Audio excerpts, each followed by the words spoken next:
every sewage plant that is currently that was constructed since 2012 or is currently being constructed, the tenders which are floated by the PWD specifies that the technology has to be something called C-Tech. Now what is this C-Tech? C-Tech is a fancy name for a technology called cyclic activation sludge process.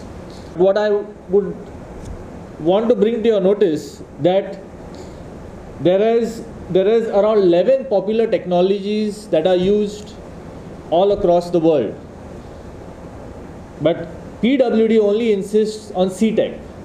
Now the question is why? The PWD has stooped so low that they are actually advertising C-Tech technology on their website. So what is left? C-Tech is a brand name. C-Tech is a brand name. It is like GMC will say give me Crocin. They cannot say Crocin, they have to say paracetamol. Correct? So these people are advertising a brand name. Which is wrong.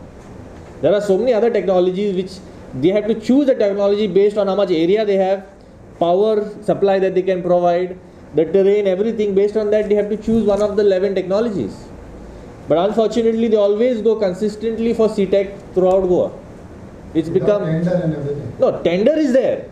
But if you are the owner of C-Tech, the brand name, patented, anybody who has to tender has to buy the technology from you. So it's a match fixing. It's a match fixing, clear match fixing.